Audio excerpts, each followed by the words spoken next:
I don't find myself too comfortable personally talking about the Corbyn years in the Labour Party.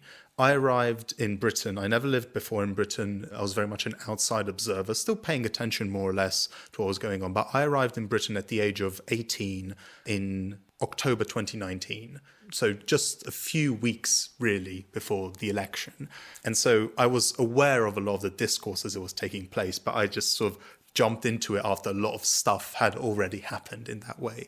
And likewise, I don't find myself too comfortable speaking over the experiences of very many people that I do respect and do have, I think, at least generally speaking, progressive politics, not just on the British level, but also relating to Israel-Palestine, who do say that they did feel, on an incidental level, we're speaking here, uncomfortable with the way in which they were treated inside the Labour Party in those years. They felt that in many progressive Labour left spaces, they felt that they needed to prove that they aren't pro-Israel before they could even be respected in that way. And likewise, certain statements and ways in which the party acted, and we can go into it. But for me, what I think is an important lesson that could be understood from the aftermath of that time is that when there was the period of a lot of focus on Jewish members in the Labour Party, there did come to be a pro-Corbyn group inside of Labour, a JVL, Jewish Voice for Labour. And I spoke as well to people in the JSG about this. There were really sort of two tactics that could have taken place at that time. One was to stand behind the Labour Party left leadership at that time and sort of act as a protective shield against what many times were bogus claims of anti-Semitism, especially from bad faith actors in the right-wing press and stuff like that.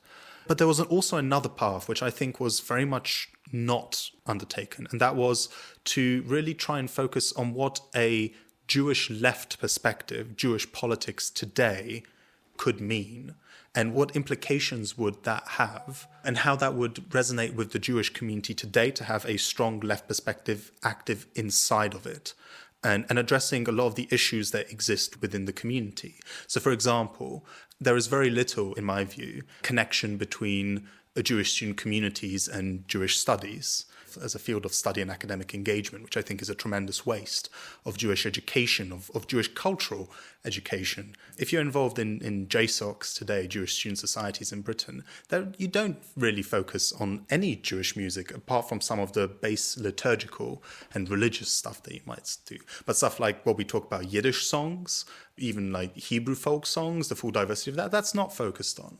There isn't much of that kind of organizing that does exist. And I do want to say that, for example, the Jewish Musical Institute is engaged in certain stuff. Jewish Renaissance, the magazine, has a musical section of Jewish culture in that way, but not at the mainstream communal level. I'd say nowhere near enough. This stuff like this that could at the very least be shown to that the Jewish communal authorities and the Board of Deputies was very loud in these years. But the Board of Deputies doesn't focus on this kind of stuff. At the student level, the Union of Jewish Students doesn't focus on this kind of stuff. And I feel that in those years when I think it was really important to show what a Jewish politic of that kind that can focus on, of course, on issues relating to Israel-Palestine, the question of how anti-Semitism is addressed. There was never really this kind of approach of what resonates, I think, with us and with a lot of people that have the kind of background that both of us have, of a Jewish culture, of a secular Jewish culture around music, theatre, film, art, sport, that would be really shown as a possible way of being Jewish in 21st century Britain.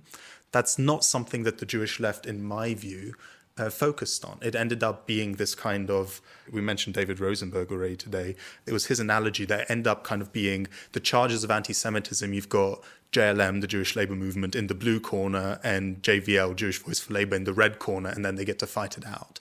And once that became JVL's reason for existence, they ended up really just sort of focusing and sort of defending everything at all costs. And I think there were mistakes that happened there as well. That's sort of my very post-fact, I wasn't here, I was too young for this, now I'm the smart person that tells everyone how wrong they were, perspective on this. But I'm wondering what you think as someone who was more active during these times and saw these processes taking place. Thank you so much, Zach. I mean, And like you said to me with something I said earlier, there's so much I could say.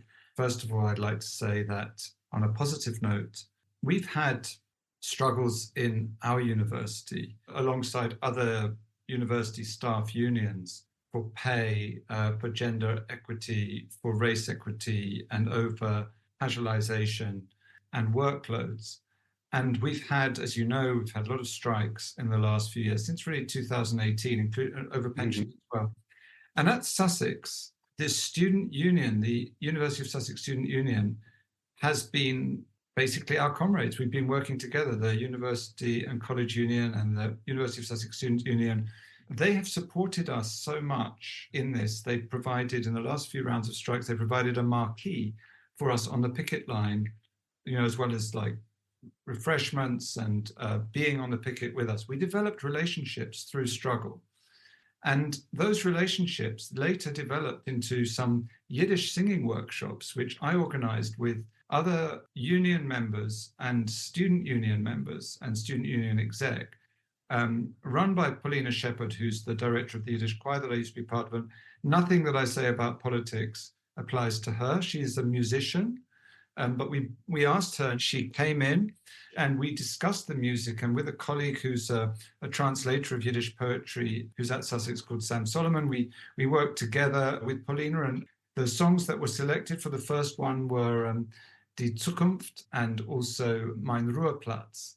And so we had these very universal, positive, internationalist kind of hopeful, especially in the case of Die Zukunft, the future for your listeners who don't know, talking about a world in which we would abolish the sword and the crown and money. It was a real abolitionist feeling, singing Die Zukunft with this joint staff-student collaboration, which happened in our campus.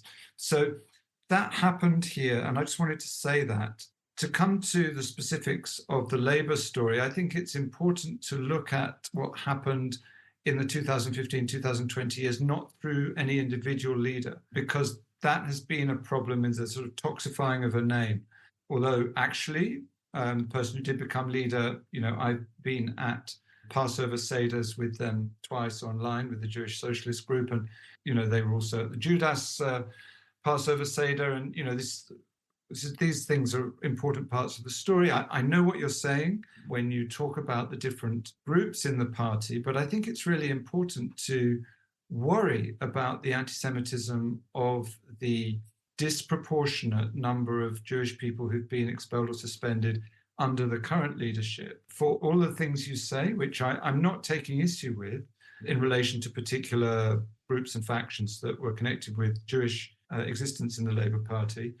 We still have seen a really quite vicious purge of the left, which has been disproportionately Jewish. I think it's important to say that. And it's also important to say that during the years of the left-led leadership, stuff has come out about not just outside people who were trying to use anti-Semitism in a bad faith way, but also within the party machinery. And we've had these WhatsApp conversations from the 2017 election that have come to the fore, showing how there were people who, let's say, were not unhappy that anti-Semitism charges came about because they could hurt the left leadership. And I'm not saying they were happy with anti-Semitism, but there's some bad faith acting going on there within the party.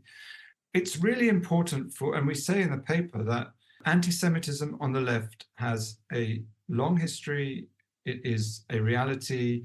There is a brilliant book by Brendan McGeever about anti-Semitism in the Russian Revolution, which I recommend very strongly to all your listeners. There's the moment when the great leftist black leader, singer Paul Robeson from the United States goes to Tchaikovsky Hall, and we talk about this in the paper, in Moscow, and sings what became the great partisan song, the song called Zognit Kainmol, which means never say that you are on the last road or you've reached the last road.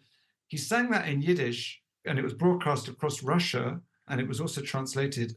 He sang it in Yiddish as a criticism of Stalin's purges of Jewish artists and intellectuals. There is a long history. I mean, okay, let's not necessarily equate Stalin with the left and so on, but it's important not to deny anti-Semitism on the left. However, there was a lot more going on in those times, which was, like you say, in bad faith, and it needed to be dealt with in good faith. And one of the things that I'm excited about now is that there is an alliance, a coalition among different groups on the Jewish left. This includes groups like Na'amod. It includes Jewish Voice for Labour. And you couldn't say they are, the same thing at all for reasons that you've talked about. It also includes the Jewish Socialist Group. It also includes, very importantly, the Black Jewish Alliance and other groups like Jews for Justice for Palestinians. And I went to a Shabbos meal, which was organized by the Jewish Bloc a few weeks ago. And this is a Jewish Bloc that's come together to protest what's happening at the moment in Palestine and Israel, and particularly to call for a ceasefire and for an end to what the people involved and myself would see as a genocide.